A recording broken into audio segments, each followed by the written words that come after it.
Dando continuidade a esse nosso tópico da radiação do corpo negro, vamos começar agora a quarta aula e a aula final para a gente tentar fechar a chamada lei de Planck da radiação. Como nós vimos, o corpo negro é um sistema onde nós temos uma massa a uma temperatura T, portanto nós temos matéria, e dessa matéria emerge radiação e nós tiramos um pouquinho dessa radiação, criamos uma cavidade no interior desse bloco de matéria, tiramos um pouquinho, e essa radiação é o que caracteriza a radiação do corpo negro. Essa radiação tem algumas características importantes. Primeiro, a quantidade total de energia que emerge do corpo como função da temperatura, né? O fluxo de energia que emerge é proporcional à quarta potência da temperatura do corpo. Também vimos que independe do corpo. E fizemos então alguns modelos que explicam mais ou menos a observação do espectro dessa radiação, né, observada nas suas várias frequências. Observamos a lei de Rayleigh-Jeans, que explica relativamente bem para baixas, e vimos a lei de Wien, que explica relativamente bem para altas. Aí então, partimos para um modelo um pouco diferente, um modelo que consiste em olhar esse corpo como um equilíbrio de radiação-matéria, onde a energia é acumulada em osciladores. Fizemos um modelo de osciladores como o nosso acumulador de energia e com isso conseguimos chegar a uma expressão que nos relaciona qual é a densidade de energia contida na radiação e qual é a quantidade de energia contida no sistema, representado por essa coleção de osciladores que nem nós vimos. Então nós somos capazes de montar, através desse equilíbrio da radiação com os osciladores, uma expressão que mostra a energia total do meu sistema para uma determinada frequência, não é? Como função ou em termos da densidade de energia da radiação. Então nós temos agora uma relação. Por que a gente teve que montar essa relação? Porque, na verdade, o que a gente observa é a densidade de energia na radiação. Porque nós pegamos o fluxo de radiação. Nós não somos capazes de medir ali a quantidade de energia total no corpo. Mas, obviamente, a densidade de energia na radiação, ela advém desse equilíbrio, ela contém informação sobre a energia total do sistema e a informação que nós pudemos construir com o nosso modelo é essa colocada nessa expressão. Então agora nós temos a energia total do sistema, nós vamos fazer um modelo termodinâmico. Quando a gente fala em termodinâmica, significa introduzir aqui o conceito de temperatura, introduzir aqui o conceito de algumas funções de estado, como é o caso de entropia, como é o caso da energia total, que nós já temos uma expressão pelo menos. Então nosso objetivo agora é, de alguma forma, introduzir a temperatura nessa relação. Porque tudo isso depende da temperatura. Nós já vimos que isso aqui tem que depender da temperatura, de tal forma que a sua integral dê T a quarta potência. Então é isso que nós vamos fazer. Nós vamos lembrar o conceito de temperatura na termodinâmica, né? Então nós vamos utilizar o conceito de temperatura. E para nós a temperatura vai ser definida como sendo a variação da chamada entropia do sistema com essa energia total interna. Então nós vamos utilizar essa relação conhecida da termodinâmica, tá certo? E mais do que isso, vamos utilizar algumas propriedades da função S e da função U, conhecida da termodinâmica novamente, e tentar obter aqui uma relação para uma expressão mais geral do U de Ni, que é a densidade espectral emitida pelo corpo negro. Então vamos começar aqui com o caso, vamos supor que a lei de Wien é verdadeira. Então, se a lei de Wien é verdadeira, Wien ou Wien, então nós temos, como nós vimos lá atrás, que o U de Ni de T, como proposto pelo Wien, é uma constante vezes a frequência ao cubo vezes uma exponencial de menos alfa Ni sobre T, lembrando que alfa, tá certo? Quando usamos alfa, houve a necessidade de introduzir uma nova constante. Então, alfa é, na verdade, uma nova constante, que é o H, constante que a gente vai chamar de Planck depois, dividido pela constante de Boltzmann.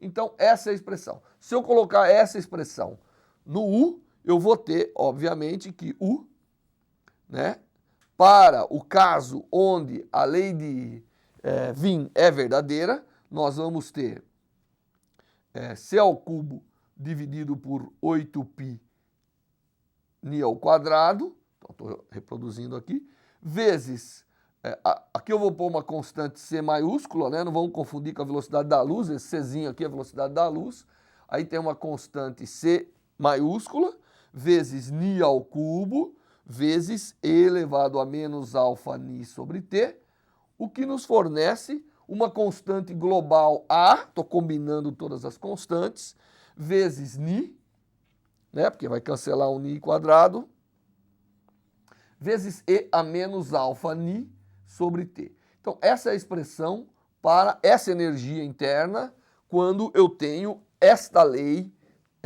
sendo obedecida para a radiação, para a densidade de energia.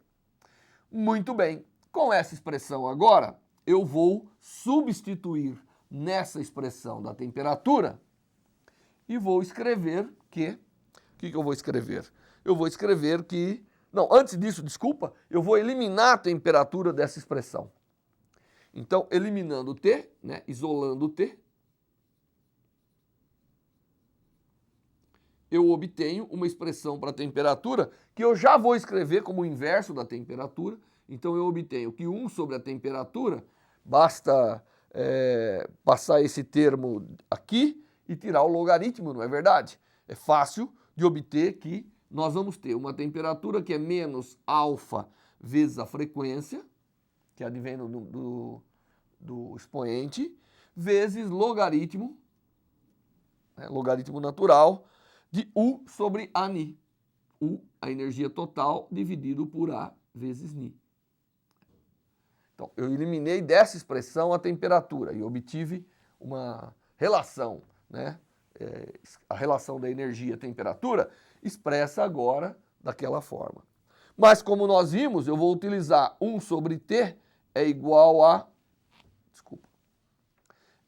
a variação da entropia com essa energia, essa definição de temperatura. Então, para esse caso, não é? Eu tenho que ds du, se eu igualar as duas agora, eu tenho que ds du é igual a menos, só igualando, né? 1 sobre alfa Ni vezes o logaritmo de U sobre A Ni. Então tem uma expressão para ds du em termos de U. Não depende mais da temperatura.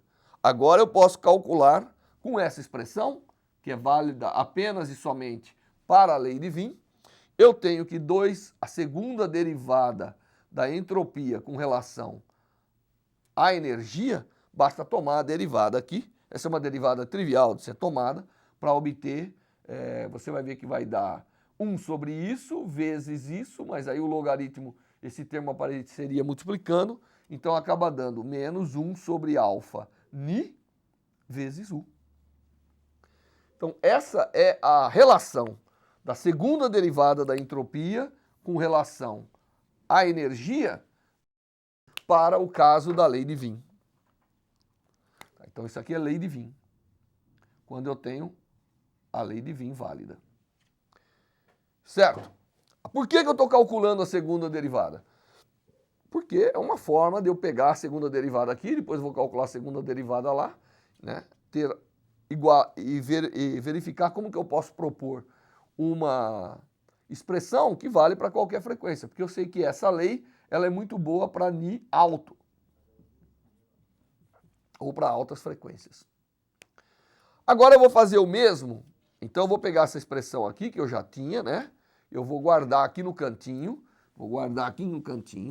então eu vou escrever aqui em cima, lembrando que para o caso da lei, onde a gente acha que a lei é verdadeira, a lei de Wien, nós temos que a segunda derivada da entropia com relação a essa energia, ela vale menos 1 sobre alfa ni U.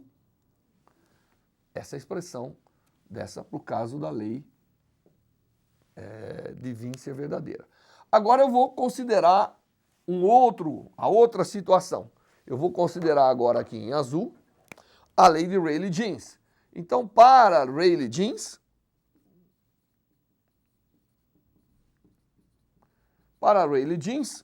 nós temos que a densidade de energia, não é? Sabendo que a temperatura está envolvida, obviamente, nós deduzimos lá atrás que isso aí dá 8π² dividido por c ao cubo, c é a velocidade da luz, vezes kT.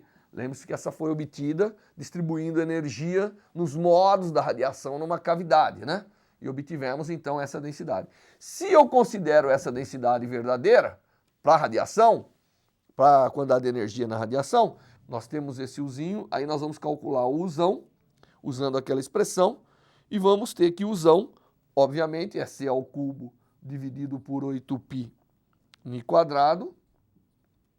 vezes a densidade, vezes 8π ni² dividido por c ao cubo, kT, o que nos mostra que nesse caso, né, U é exatamente kT, tá certo? Então nós temos aqui, para a lei de Rayleigh-Jeans, U igual a kT, ou seja, 1 sobre T é igual a constante de Boltzmann dividido por U. Basta inverter essa relação, não é? Então nós temos que, nesse caso, 1 sobre T é isso, portanto, ds du é a constante de Boltzmann dividido por U, não é isso? Eu posso calcular, vindo aqui para cima agora, que a segunda derivada da entropia com relação à energia é igual a menos a constante de Boltzmann dividido por U². Né? Basta tomar a derivada disso. Tá certo? Então, quando eu tenho Rayleigh-Jeans verdadeiro, eu tenho que a segunda derivada da entropia com relação à energia vale menos a constante de Boltzmann dividido por U². Então essa aqui é a relação que eu devo ter quando eu tenho Rayleigh-Jeans verdadeiro. Então eu tenho uma função que é a segunda derivada da entropia com relação à energia nos dois extremos. Esse aqui para Ni baixo e esse aqui para Ni alto. Porque eu sei que essas leis, tanto a lei de Wien quanto a lei de Wien, eu fico sempre Wien na verdade, né? E a lei de Rayleigh-Jeans, ambas são válidas em regimes diferentes. Então eu tenho o valor da segunda derivada para alto e o valor da segunda derivada para Ni baixo. Bem, e agora, o que a gente vai fazer? Bom, chorar que a gente não pode. Nós sabemos que a entropia do sistema não vai apresentar grandes saltos. Então nós temos que vir aqui e propor uma expressão que seja válida para os dois regimes. Então o que o Planck fez? Aqui começa a entrar de fato a genialidade do Planck. Ele fala assim, não, deixa eu tentar escrever uma relação para a segunda derivada da entropia com relação à energia que abranja esses dois limites. Tá certo? Então ele fala, bom, eu sei que para altas tem que dar isso e para baixas tem que dar isso. Então ele fala assim, olha, se eu escrever algo do tipo assim, alfa ni U, tá certo? Menos alfa ni U, mais U² sobre constante de Planck. Quando eu tiver baixas frequências significa esse cara muito pequeno, esse termo desaparece. eu acabo tendo menos K sobre U quadrado, que é Rayleigh-Jeans. Quando eu tiver alta frequência, obviamente esse termo aqui vai dominar perante esse. Então, esse aqui desaparece e fica menos 1 sobre alfa ni U. Então, o que o Planck propõe, o que o Planck tem, da mesma maneira que nós tínhamos que a radiação, o espectro da radiação do corpo negro, ele combinava bem em altas, ele concordava bem, o experimental e o teórico concordavam bem em alta e em baixa, de acordo com os tratamentos de Wien e de Rayleigh-Jeans, não é? O que o Planck propõe é combinar, propor de fato, vir tirar da cartola propondo uma expressão para essa quantidade que é a segunda derivada da entropia, em termos da energia, que seja válida para os dois limites e rezando para que seja válida também entre os limites. Né? Então ele faz uma extrapolação combinando os limites. Muito bem. Tendo essa expressão, nós podemos agora integrar. Nós temos que lembrar que 1 sobre T é ds du, né? Como a gente havia começado. Portanto, quando a temperatura é infinita, obviamente, a quantidade de energia é infinita e a derivada ds du é zero, vai a zero. Tá certo? Quando o T vai para o infinito, U vai para o infinito. Então, quando U vai para o infinito, isso aqui vai a zero, obviamente. Então, para T infinito, essa quantidade vai a zero. E mais do que isso, essa também vai a zero, porque 1 sobre T, não é? Corresponde a zero quando o T vai para o infinito. Então, agora eu vou pegar, usando esse limite, eu vou integrar essa segunda derivada, obtendo a primeira derivada. Então, agora eu vou escrever, eu vou integrar. Então, eu vou dizer que ds du é igual à integral de d2s du2 du, tá certo? E vou usar esses limites para resolver o problema da integração. Vai aparecer aqui uma dependência e eu vou levar em conta o fato de que quando U vai para o infinito, ds du vai a zero, e com isso eu vou eliminar a constante de integração que aparece aqui. Tá certo? Então, vou usar esse limite de integração. Então, eu vou fazer essa integração, utilizando essa proposta de Planck. Nós obtemos, aí você vem aqui, substitui isso aqui, faz a integração. Não é uma integral do outro mundo para ser feita. A gente obtém que isso vai dar 1 sobre alfa ni, tá certo? Vezes logaritmo de U sobre alfa ni K, dividido por 1 mais U sobre alfa ni K. Essa é a integral, esse é o valor que dá da integral, tá certo? Então agora eu tenho o valor de ds du, então eu vou apagar essa proposta de Planck. E eu quero lembrar que aqui eu já usei o fato de que quando U vai para o infinito, tá certo? O ds du tem que ir a zero, porque vai aparecer uma constante aqui nessa integração, que eu elimino essa constante utilizando esse limite. Muito bem. Então agora eu tenho isso, então eu sei uma expressão que resolve totalmente o problema, que é o seguinte, isso é também 1 sobre a temperatura. Então 1 sobre a temperatura para esse sistema, é 1 sobre alfa ni, logaritmo de U sobre alfa ni K, dividido por 1 mais U sobre alfa ni K. K constante de Boltzmann.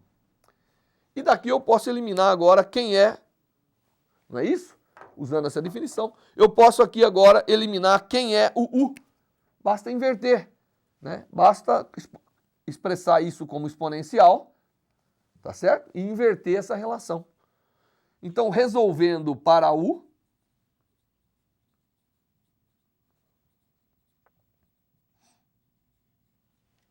nós temos que, resolvendo para U, nós obtemos U, para esse sistema que eu tratei, igual a, lembrando que alfa é igual a H sobre K, nós obtemos que U é igual a Hni sobre E elevado a Hni sobre Kt menos 1. Eu tenho, então, uma expressão para U como função de Ni e T, não é? Que é uma expressão extremamente importante, porque ela contempla os dois limites. Tá? Esse U contempla os dois limites, para baixa frequência, que é a lei de Rayleigh-Jeans, e para alta frequência, que é a lei de Wien. Então nós temos os dois contemplados aqui.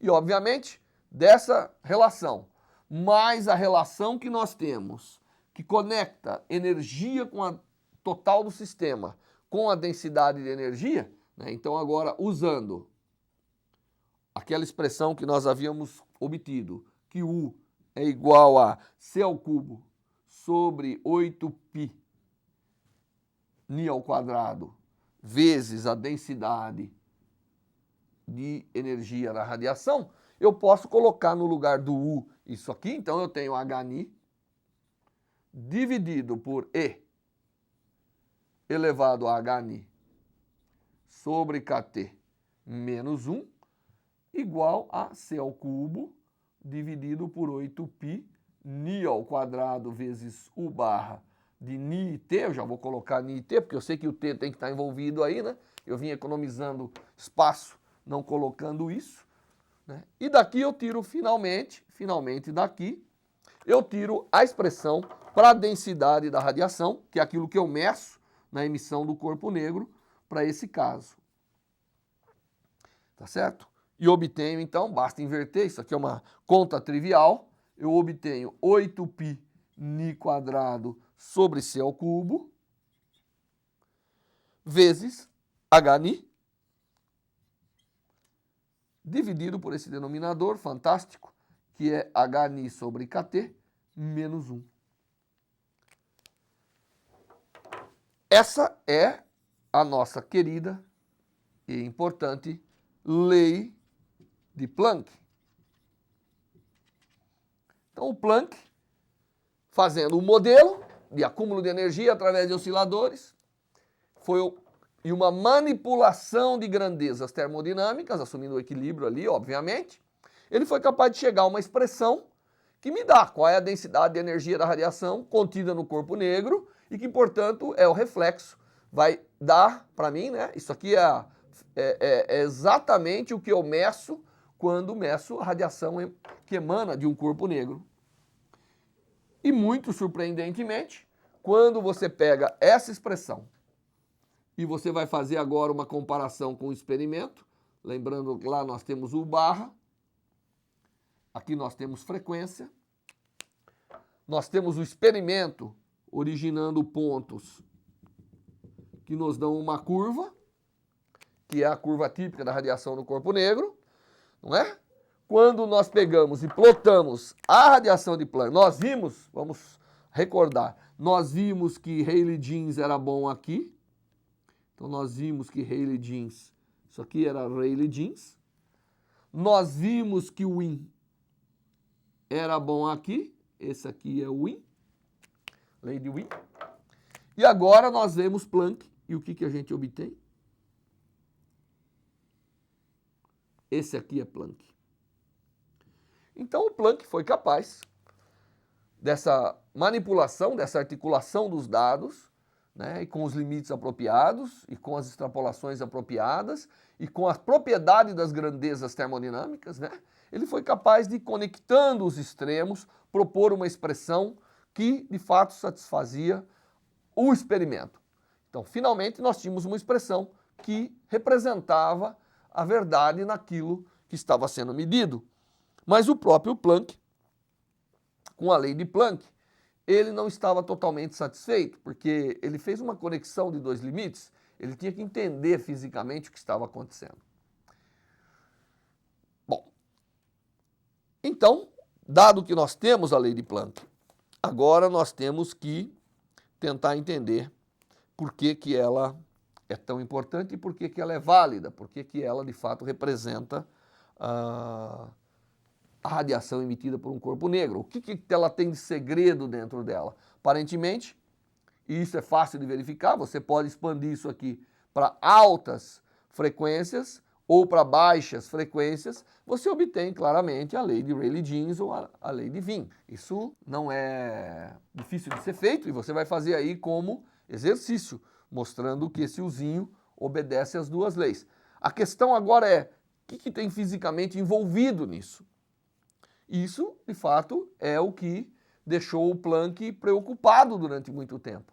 Planck queria, de fato, entender qual é a física envolvida nesse processo. Porque o que ele fez foi uma conexão, né? Um argumento matemático, conectou dois extremos e obteve uma relação que aparentemente condiz bem com a verdade. A questão é como que nós vamos agora entender fisicamente. Então nós vamos novamente considerar lá o corpo negro, tá certo? Como todo mundo fez, como o Planck fez. Aqui está um corpo negro, aqui está saindo a radiação e aqui eu estou medindo essa radiação. E vou assumir que isso aqui é a lei de Planck. Que a lei de Planck, ela condiz, né, com a verdade na dependência espectral dessa radiação. Então o Planck fez assim, bom, deixa eu fazer uma outra consideração. Deixa eu imaginar que a energia contida aqui dentro, que a energia contida pela radiação aqui dentro, ela, na verdade, é o número inteiro de pequenos pacotes de energia. Então, fez uma suposição. Vamos supor que a energia contida aqui dentro, na radiação, ela é o número inteiro de um determinado valor fundamental, né, com N igual a 0, né, pode não ter nenhuma energia, 1, 2, 3 e assim por diante, inteiros.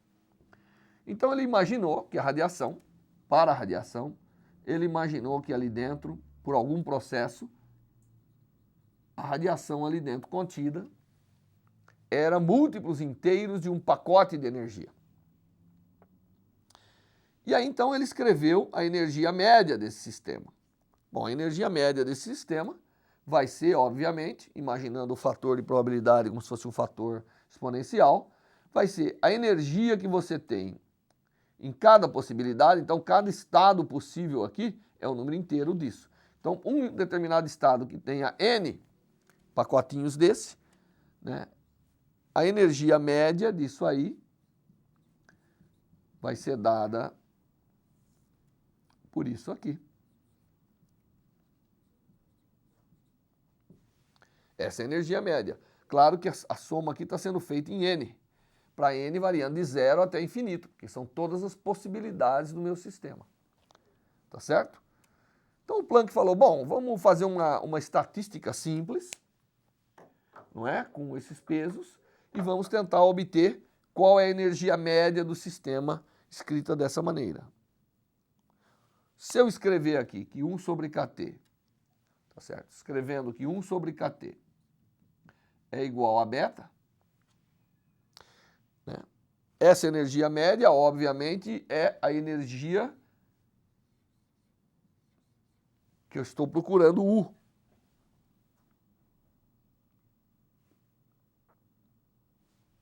Então, esse sistema tem energia na forma de pacotes, eu vou lá, calculo a energia média dele, com isso eu tenho a energia U aqui.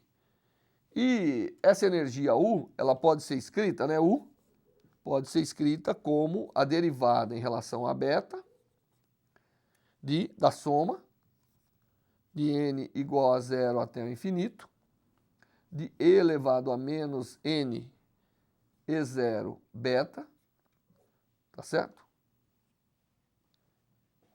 Se eu fizer essa derivada, dividido pela soma de E elevado a menos N E0 beta, de N igual a 0 até infinito. É uma outra forma de escrever. Por que é interessante escrever dessa maneira? Porque isso aqui é a soma de uma PG, né? E todo mundo sabe qual é a soma de uma PG. É 1 menos o fator da PG, né? Então, essa soma é conhecida, e eu faço a soma primeiro da PG, porque isso aqui é a soma de uma progressão geométrica, e depois tomo a derivada com relação a beta, para ter essa expressão. Então é isso que nós vamos fazer. Vamos fazer essa soma da PG e tomar a derivada. E quando eu faço isso, eu obtenho que U dessa suposição é igual a esse ε0, que é esse pacotinho de energia que eu assumi, dividido por E elevado a ε0 sobre kT menos 1.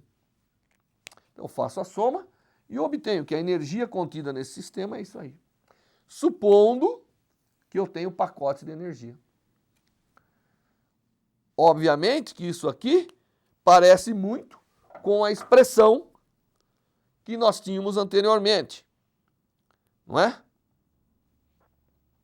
Aliás, se eu usar esse U, eu posso obter, se eu usar esse U, eu posso obter o U barra, né? E U barra, que aqui depende, depende da, vamos deixar como U barra, mas nós sabemos que vai depender da energia e tudo isso. Ele é 8π sobre C ao cubo, se eu usar a expressão que conecta U com a densidade de energia na radiação, ele é 8π sobre C ao cubo, vezes Ni ao quadrado, e aí entra aqui, né, a fórmula do U. Eu estou eliminando daquela nossa expressão o U barra, a densidade de energia na radiação, conhecendo a energia do sistema. Dividido por E elevado a ε0 menos 1. Então esse é o U barra. E isso tem que ser comparado agora com a lei de Planck, que nós acabamos de obter, né? E a lei de Planck, que eu vou escrever aqui em vermelho, né? Ela é 8π sobre C ao cubo, Ni quadrado, Hni, dividido pela exponencial de Hni sobre kT menos 1. Essa é a lei de Planck. Então eu tenho que comparar isso. E eu vejo que isso aqui é totalmente consistente se esse pacotinho de energia for Hni. Então, se eu assumir que o pacotinho de energia é Hni, tá certo? Então, se eu assumir que a energia contida aqui é um número inteiro de um pacote de energia, eu vejo que esse pacotinho de energia tem que ser Hni. Então, Planck chegou à conclusão de que a radiação ali deveria estar em pacotes de energia. Eram como se fossem partículas, corpúsculos de energia, não é? Que mais tarde recebem o nome de fótons. Então, o que nós temos aqui é a descoberta dos fótons. Então, o que a lei de Planck, na verdade, representa é o nascimento de que a energia contida aqui dentro tem que ser em pacotes, tem que ser quantizada. Então, a dedução de Planck e as suas considerações posteriores, né, não só explicou a radiação do corpo negro, como mostrou um novo conceito. Mostrou que a energia deve ser quantizada. É isso que Planck nos mostrou, né? E com isso nasce o fóton, que é um quantum de energia contido aí na radiação, tá certo? E essa necessidade de quantizar a energia, obviamente, dá origem ao início da mecânica quântica, que é exatamente isso em essência. É assumir, não é? Obter que a energia de qualquer sistema físico tem que ser quantizada, tem que ser discreta. Eu não posso ter qualquer valor. Eu tenho que ter, de alguma maneira, conexões com um número inteiro. Eu tenho que ter, de alguma maneira, um espectro de energia discreto, que só determinados valores são possíveis. Então, a explicação da radiação do corpo negro me dá origem a esse conceito novo e importante para o nascimento da mecânica quântica. Obviamente que não foi só a mecânica quântica que nasce com esse conceito de Planck, com essa explicação da radiação do corpo negro. Nasce também a chamada estatística quântica, né, onde classifica o comportamento dos objetos que nós temos na natureza, entre bósons e férmions, de acordo com sua natureza e tudo isso. E tudo isso vem da lei da radiação de Planck. Tudo isso vem desse conceito simples que, como vocês viram, nós gastamos 2 aulas para deduzir, considerando equilíbrio entre osciladores e radiação e tudo isso, e obtivemos em 2 linhas através de um conceito simples, que é o conceito de uma discretização da energia do meu sistema. Bom, esse conceito agora tem que ser mais elaborado. Nós temos que comprová-lo de outras formas. E outros, muitos efeitos da natureza, como o espalhamento Compton, o efeito fotoelétrico, e dentre outros, vão nos mostrar que, de fato, esse é um conceito mais geral do que só a radiação do corpo negro. Ele é um conceito que deve ser verdadeiro sempre. E aí, então, com esses conceitos, nós temos que partir para a elaboração de uma nova teoria, porque as equações que nós temos não dá. Nós temos que ter agora uma equação mestra, nós temos que ter agora uma forma mestra, né, de poder resolver os problemas físicos. E isso é o que dá origem à mecânica quântica. Então, nas próximas aulas, nós vamos verificar os novos experimentos que comprovam isso e dá início à formulação um pouco mais embasada dos conceitos quânticos. Até lá!